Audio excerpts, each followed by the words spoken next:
Good morning students, कैसे हैं आप लोग। उम्मीद करते हैं आप लोग घर पर होंगे, स्वस्थ होंगे, सुरक्षित होंगे। मैं राहुल सर वैभव इंग्लिश स्कूल के ऑनलाइन क्लासेस में आपका हार्दिक स्वागत करता हूं। स्टूडेंट्स, जैसा कि आपको विदित है स्टूडेंट्स, मैं ग्रामर्स के कुछ टॉपिक्स करा रहा हूं। तो हम क्लास 6 का टॉपिक कर रहे थे स्टूडेंट। क्लास 6 के टॉपिक हमने 3 कंप्लीट कर लिए थे स्टूडेंट। बार बार यही चर्चा करूँ, आप लोग उसको राइट डाउन कीजिए वीडियो को देख के अच्छी तरीके से। जितना कराया है वीडियो को पॉज करते करते या फिर उसका स्क्रीनशॉट लेते लेते उनको राइट डाउन कीजिए फिर कॉपी में। जहां प्रॉब्लम आए कमेंट जरूर दीजिए स्टूडेंट्स, है ना। 3 टॉपिक ये हमने सेंटेंसेस के बारे में बात की थी, हमने आर्टिकल्स के बारे में बात की थी, हमने सब्जेक्ट, वर्ब, ऑब्जेक्ट, कॉम्प्लीमेंट और एडवर्ब के बारे में बात की थी। फिर स्टूडेंट्स हमने टॉपिक लिया था active and passive. Active passive पहले देखो, दोनों सेम होते हैं, दोनों का मीन सेम होता है, यानी कि दोनों का अर्थ क्या होता है स्टूडेंट, सेम होता है। दोनों के अर्थ में कोई परिवर्तन नहीं होता है, बस अंतर ये होता है किसी बात को घुमा फिरा के कहना वो पैसिव होता है, सीधे तरीके से कहना एक्टिव, और उसी बात को घुमा फिरा के कहना मीन सेम होता है, उसका अर्थ सेम निकलता है, लेकिन घुमा फिरा के कहना बात को। जैसे मैं कहता हूँ मैं पढ़ता हूँ, है ना, एक मैं कहता हूँ मेरे द्वारा पढ़ा जाता है। देखो दोनों में अंतर क्या है, एक तो मैं पढ़ता हूँ और एक मेरे द्वारा पढ़ा जाता है। बात को घुमा के कह दिया, लेकिन मीन तो सेम हुआ, पढ़ने का ही हुआ ना स्टूडेंट, काम करने वाला भी मैं हुआ और जो कार्य किया है वो पढ़ने का, वो भी दोनों सेम ही है। फिर दोनों में चेंज क्या हुआ, है ना। तो एक्टिव और पैसिव क्या होता है, दोनों सेम होते हैं, लेकिन एक्टिव में बात को सीधे तरीके से कहा जाता है और पैसिव में बात को घुमा फिरा के। हमने कल स्टूडेंट बात की थी एक्टिव में सब्जेक्ट के बारे में कि सब्जेक्ट की पहचान क्या होती है। अगर सेंटेंस की शुरुआत में I, we, you, they, he, she, it, they या सिंगुलर नाउन या प्लूरल नाउन सेंटेंस की शुरुआत में आ जाए तो वो हमेशा हमारा क्या होता है, सब्जेक्ट होता है। फिर स्टूडेंट हमने बात की थी वर्ब के बारे में, लेकिन वर्ब से पहले हमने बात की थी हेल्पिंग वर्ब के बारे में। हेल्पिंग वर्ब लगभग 23 या 22 टाइप्स की होती है, जो मैंने राइट डाउन की थी बोर्ड के ऊपर। उम्मीद करता हूँ आपने राइट डाउन की होगी घर पे, है ना। कौन कौन सी थी, एक बार सुन लो। Is, am, are, was, were, has, have, had, do, did, done और डू, डज, डिड, है ना, और can, could, shall, should, will, would, may, might, must, need not, dare और to। ये हेल्पिंग वर्ब्स के बारे में हमने कल चर्चा की थी। आज देखते हैं स्टूडेंट उसके बाद में बारी आती है वर्ब की। वर्ब क्या होती है, देखो वर्ब बात सुना, वर्ब की 3 फॉर्म बनती है। वर्ब का मतलब होता है, सबसे पहले ध्यान में रखो, ये वर्ब का मतलब होता है क्रिया। वर्ब का मतलब क्या होता है स्टूडेंट, क्रिया। एक मिनट यहाँ लिख देता हूँ, वर्ब का मतलब क्या होता है, क्रिया। क्रिया यानी कि जो कार्य किया जाए, जो कार्य किया जाए, जो कार्य किया जाए, वो हमारी क्या होती है स्टूडेंट, वर्ब होती है। अब कार्य किया जाए कैसे, जैसे मैं कहता हूँ मैं लिखता हूँ, इस सेंटेंस में काम क्या हो रहा है स्टूडेंट, लिखता हूँ, लिखना। इस सेंटेंस में काम क्या हो रहा है, लिखना। जैसे मैं कहता हूँ मैं पढ़ता हूँ, इस सेंटेंस में काम क्या हो रहा है, पढ़ना। मैं खेलता हूँ, इस सेंटेंस में काम क्या हो रहा है, खेलना। मैं दौड़ता हूँ, इस सेंटेंस में काम क्या हो रहा है स्टूडेंट, दौड़ना। मैं वॉक कर रहा हूँ, इसमें सेंटेंस में काम क्या हो रहा है, वॉक करना, है ना। ये सारे सेंटेंस काम होते हैं, जो हम कार्य करते हैं वही हमारी क्या होती है, वर्ब यानी कि क्रिया। जो कार्य किया जाए वही वर्ब या वही हमारी क्या होती है, क्रिया। जैसे पढ़ना, उठना, लिखना, बैठना, खोलना, बंद करना, सोना, है ना, जागना, चलना, है ना, ये सारी की सारी, पीना, है ना, नहाना, ये सारी की सारी क्या होती है, तैरना, ये सारी की सारी स्टूडेंट्स वर्ब होती है। और वर्ब की वैसे 5 फॉर्म बनती है, वर्ब की वैसे 5 फॉर्म बनती है, लेकिन हम 3 के बारे में चर्चा करेंगे। 4th नंबर 5th नंबर हम सेंटेंस करेंगे, हमें याद होती रहेगी, है ना। मोस्टली 3 फॉर्म, कुछ ऐसी फॉर्म्स लिखी है जिसे आप इजीली याद कर सको। इसको घर पे अच्छी तरीके से उतारना, स्क्रीनशॉट लेके या इसको पॉज करके वीडियो को, और एक बात याद रखना, इनको याद करना स्टूडेंट। इनको याद करोगे ना, थोड़ा दिमाग में बैठाओगे ना, तभी आपके माइंड में आएगा कि हाँ ये वर्ब्स होती है। देखो काम करने वाली हो, arise, arise, arise, arose, arise, उदय होना, उगना किसी चीज का। आंसर, आंसवर्ड, आंसर, यानी first form, second form, third form, ध्यान रखना। ये फर्स्ट फॉर्म, ये सेकंड फॉर्म और ये स्टूडेंट क्या है, थर्ड फॉर्म। प्रेजेंट टेंस में फर्स्ट फॉर्म, पास्ट टेंस में सेकंड फॉर्म, पास्ट पार्टिसिपल में third form. Arise, arose, arisen, second form students answer, answered, answered, उत्तर देना। Arrive, arrived, arrived, arrive means पहुंचना। आस्क, आस्क्ड, आस्क्ड यानी पूछना।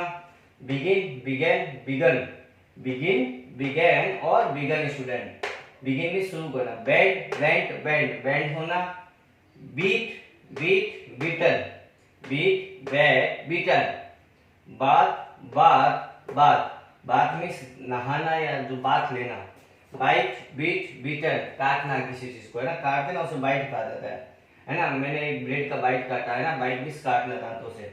Bring brought brought, bring means लाना, bring means लाना, buy bought bought, buy का मतलब खरीदना, बाय का मतलब खरीदना, build build build, build means बनाना किसी चीज को, है ना, कम कैम कम यानी कि आना, देखो फर्स्ट और सेकंड इसकी सेम है, come came come, sorry first और थर्ड इसकी क्या है, सेम है student. Catch caught caught, catch means पकड़ना, उसी प्रकार student call called called, call means बुलाना किसी को, ये याद करना या कॉल करना वो भी कहते हैं। कैरी कैरिड कैरिड ले जाना, कैरी मीन्स ले जाना, कुक कुक्ड कुक्ड मीन्स पकाना, कुक मीन्स पकाना, क्राई क्राइड क्राइड रोना, क्रॉस क्रॉस्ड क्रॉस्ड यानी किसी को पार करना, क्लीन क्लीन क्लीन, है ना, साफ करना, डांस डांस्ड डांस्ड, है ना, डांस करना, नृत्य करना, डाई डाई डाई मरना, डू डिड डन यानी किसी काम को करना, डू का मतलब करना, सिर्फ इतना ही होता है। ड्रो ड्रू ड्रॉन, ध्यान से सुना, ड्रो ड्रू ड्रॉन, सॉरी हाँ, ड्रो ड्रू ड्रॉन, फिर drink drank drunk, drive drove driven, eat ate eaten, fall fell fallen. तो स्टूडेंट लगभग मैंने इतने वर्ब्स लिखी है, आप इनको लर्न करना, हमारी जो नेक्स्ट वीडियो आएगी उसमें इतनी कितनी वीडियो और आपको राइट डाउन करूंगा जिससे आप लोग इजीली उसको भी लर्न कर पाओ, है ना स्टूडेंट। वर्ब्स होती है जिसकी तीनों फॉर्म बनती है, जो कार्य हम करते हैं ना वही हमारी वर्ब होती है। किसी भी सेंटेंस में कोई भी कार्य करोगे, अगर आ रहा है कि आप ये काम कर रहे हो या कोई भी सब्जेक्ट वो काम कर रहा है, इट मीन्स वो हमारी क्या है, वर्ब है स्टूडेंट। ओके स्टूडेंट, आप जल्दी से स्क्रीनशॉट ले लीजिए इसका या स्क्रीन को पॉज करके राइट डाउन कर लीजिए, फिर आगे चलते हैं हम हमारे आगे टेंस पैसिव वॉइस के बारे में। फिर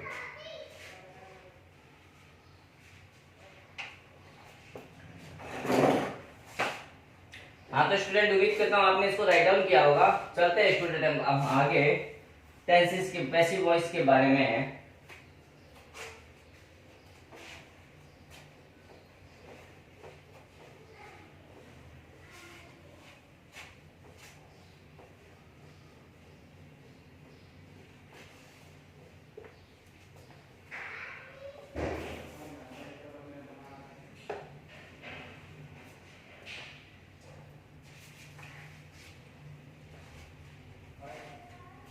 देखिए स्टूडेंट, हमने सब्जेक्ट के बारे में बात की थी, कल हेल्पिंग वर्ब के बारे में बात की थी, आज हमने वर्ब के बारे में बात की थी। एक आज हम बात करते हैं स्टूडेंट ऑब्जेक्ट के बारे में। ऑब्जेक्ट यानी कि ऑब्जेक्ट क्या होता है, सबसे पहले ये सुनो, उसके बाद बात करते हैं। जैसे हम एक सेंटेंस लिखते हैं, मैं क्रिकेट खेलता हूँ, मैं क्रिकेट खेलता हूँ। इस सेंटेंस में स्टूडेंट देखिए काम क्या हो रहा है, काम करने वाला कौन है, मैं, और जो काम करने वाला होता है वो क्या होता है स्टूडेंट, सब्जेक्ट। जो काम करने वाला है वो कौन होता है स्टूडेंट, सब्जेक्ट, है ना। मैं खेलता हूँ, इस सेंटेंस में काम क्या हो रहा है स्टूडेंट, खेलना। इसका मतलब जो काम हो रहा है वो हमारी क्या है, वर्ब है ना। अब वर्ब क्या काम कर रहा है, देखो वर्ब काम तो कर रहा है लेकिन काम क्या कर रहा है, खेलने का। क्या खेल रहा है वर्ब, वर्ब क्या कार्य कर रहा है, खेलना। और क्या खेल रहा है स्टूडेंट, वर्ब, तो क्या आंसर आएगा, क्रिकेट। और जो वर्ब से आंसर आए ना वही हमारा क्या होता है स्टूडेंट, ऑब्जेक्ट। तो इसके लिए आप एक बात देख लीजिए, सेंटेंस में वर्ब से दो प्रश्न किए जाते हैं, वर्ब से दो प्रश्न किए जाते हैं, क्या और किसको, क्या और किसको। यदि दोनों में से किसी एक का भी आंसर आए, एक का भी उत्तर आए, तो वो हमारा ऑब्जेक्ट होता है। तो स्टूडेंट वो हमारा क्या होता है, ऑब्जेक्ट होता है। है ना स्टूडेंट। अब देखिए कैसे हम एक बात करते हैं, he is beaten by, sorry इसके हम पहले एक्टिव में लिखते हैं, I beat him, I beat him, I beat him. इसकी हिंदी क्या होगी, मैंने उसको पीटा, है ना, मैंने उसको पीटा। इस सेंटेंस में देखिए स्टूडेंट काम क्या हो रहा है, सबसे पहले देखो काम करने वाला कौन है, मैं काम करने वाला हूं, तो इसका मतलब मैंने क्या हो गया, हमारा सब्जेक्ट, यानी कि आई हमारा क्या है स्टूडेंट, सब्जेक्ट है। इस सेंटेंस में काम क्या हो रहा है स्टूडेंट, पीटा, पीटना। काम क्या हो रहा है, पीटना, है ना, जिसे पीटा जा रहा है, यानी कि हमारा काम हो रहा है, और जो काम होता है वो हमारी क्या होती है स्टूडेंट, वर्ब। सब्जेक्ट हो गया वर्ब। हमने क्या लिखा, ऑब्जेक्ट के लिए सेंटेंस में वर्ब से दो प्रश्न किए जाते हैं, क्या और किसको। तो इस वर्ब से दो क्वेश्चन करो स्टूडेंट्स, एक तो क्या और एक किसको। सबसे पहले देखते क्या पीटा, आंसर आएगा, क्या पीटा, नहीं आया आंसर। क्या पीटा, तो उसको पीटा, नहीं, आंसर नहीं आता। अगर इसे करो किसको पीटा, तो आंसर क्या आएगा, उसको पीटा। वर्ब से क्वेश्चन करते हैं किसको पीटा, तो आंसर क्या आएगा, उसको पीटा। इसका मतलब दोनों में से किसी एक से भी आंसर है ना, तो वो हमारा स्टूडेंट सेंटेंस में क्या होता है, ऑब्जेक्ट होता है। आई बात समझ में स्टूडेंट। एक एग्जांपल और देता हूं आपको, Sita was cooking food, Sita was cooking food, Sita was cooking food। इसकी हिंदी करते हैं, यहां लिख देता हूं, सीता भोजन पका रही थी, सीता भोजन पका रही थी। इस सेंटेंस में देखिए स्टूडेंट काम करने वाला कौन है, सबसे पहले ये देखो सेंटेंस में कि काम करने वाला कौन है। इस सेंटेंस में काम करने वाला कौन है स्टूडेंट, सीता, यानी कि जो कार्य करने वाला वो हमारा क्या होता है स्टूडेंट, सब्जेक्ट होता है। Very good. अब was, ये हमने बात की थी स्टूडेंट, हेल्पिंग वर्ब होती है, इसे बार was और has a were do does did can could shall should will would may might must need not ought to और dare। तो ये हमारी क्या है स्टूडेंट, हेल्पिंग वर्ब। अब बात करते हैं सेंटेंस में काम क्या हो रहा है, फिर ये देखो सब्जेक्ट के बाद सीता भोजन पका रही है। सेंटेंस में काम क्या हो रहा है स्टूडेंट, पकाने का काम हो रहा है। क्या काम हो रहा है स्टूडेंट, पकाने का। और अब मैंने वर्ब्स की थी जो लिखी थी, राइट डाउन की थी, उसमें देखा था कुक। कुक का मतलब क्या होता है, पकाना। इसका मतलब ये हमारी कुकिंग क्या है, वर्ब है। क्या है, वर्ब। अब वर्ब से क्वेश्चन करो क्या और किसको। वर्ब से दो ही क्वेश्चन, या तो क्या या किसको।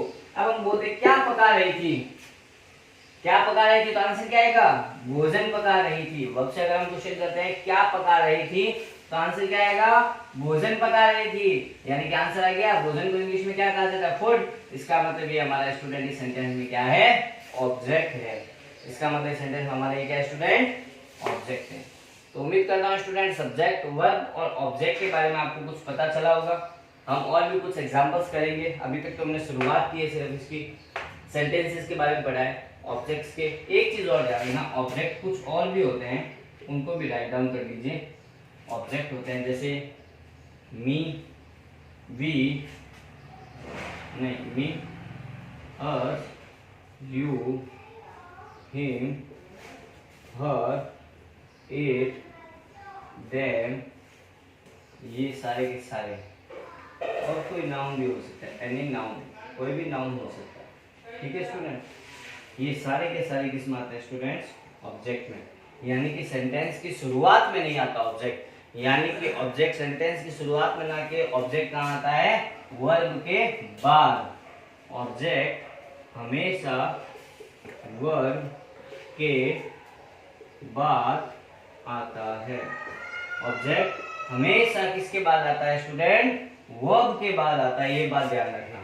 ठीक है स्टूडेंट, हमने तो आज देखो जैसे ये ऑब्जेक्ट में आता है, पहली बात तो ये ध्यान रखना। और ऑब्जेक्ट हमेशा वर्ब के क्या आता है, बाद आता है। अब जल्दी से स्टूडेंट इसको इतना सा राइट डाउन कर लीजिए ऑब्जेक्ट्स को, फिर हम आगे चलते हैं स्टूडेंट। अब पैसिव वॉइस के स्ट्रक्चर के बारे में चलते हैं कि एक्टिव से पैसिव कैसे बनता है ना। चलो जल्दी से राइट डाउन करो स्टूडेंट इसको। यह स्क्रीन को पॉज करके स्क्रीनशॉट ले लीजिए।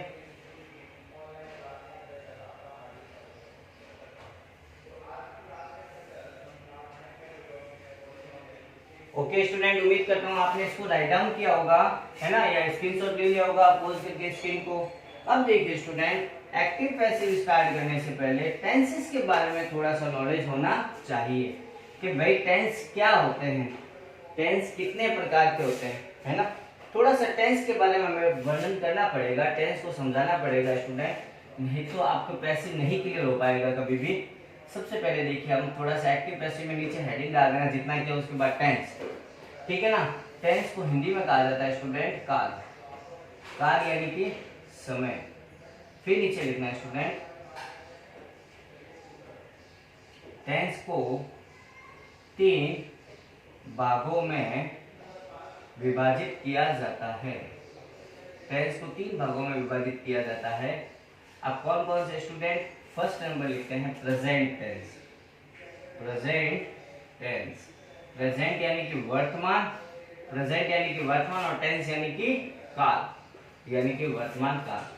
सेकंड नंबर आता है स्टूडेंट पास्ट टेंस, पास्ट यानी कि भूत, और टेंस यानी कि काल यानी कि भूतकाल। फिर आता है स्टूडेंट थर्ड नंबर पे फ्यूचर, फ्यूचर टेंस यानी कि भविष्य, फ्यूचर का मतलब, और टेंस यानी कि काल यानी कि भविष्य काल। ओके स्टूडेंट, टेंस कितने प्रकार के होते हैं, 3 प्रकार के, वर्तमान काल, भूतकाल और भविष्य काल। इंग्लिश में बोलते हैं present tense, past tense, future tense.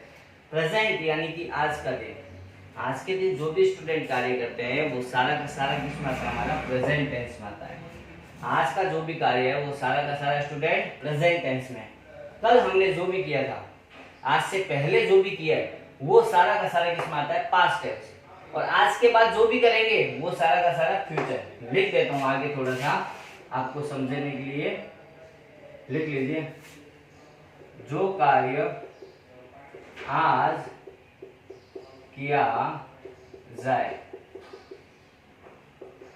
जो कार्य आज से पहले कभी भी किया गया हो, कभी भी किया गया हो।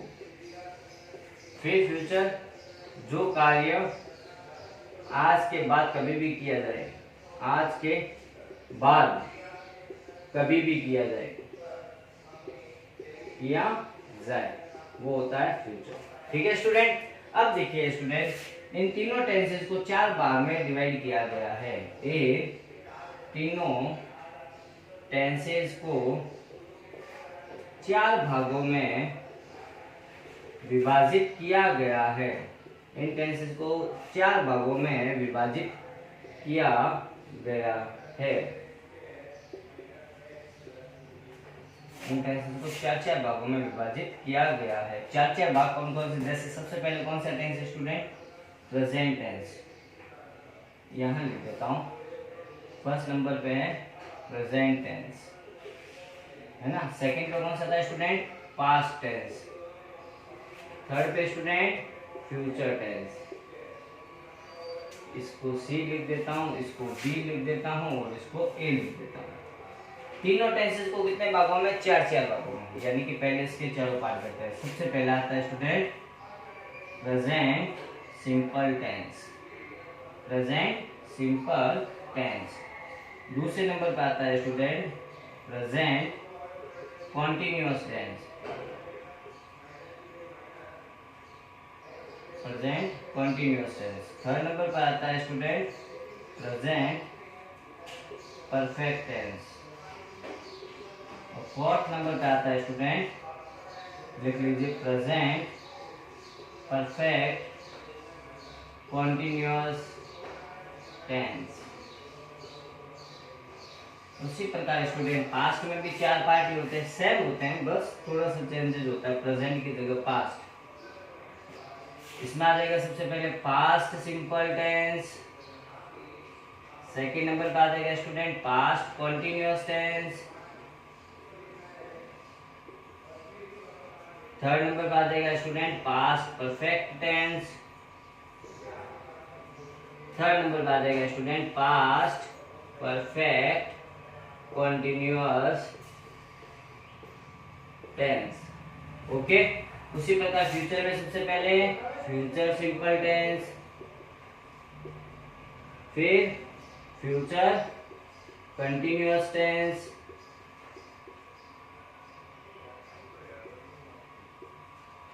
थर्ड नंबर पे फ्यूचर परफेक्ट टेंस, और लास्ट नंबर पे आता है student future perfect continuous tense.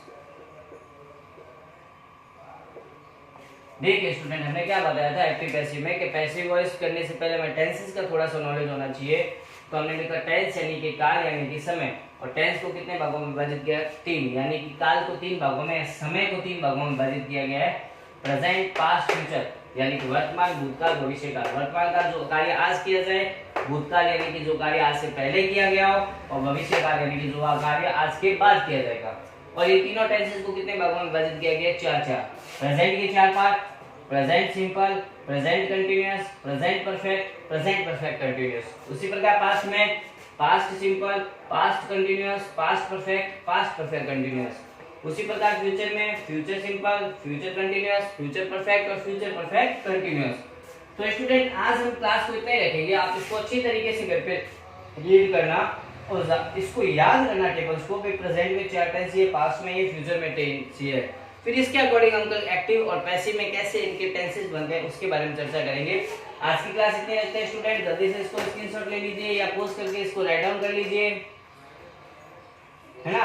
आज की क्लास इतने रखते हैं student. Okay student, good bye.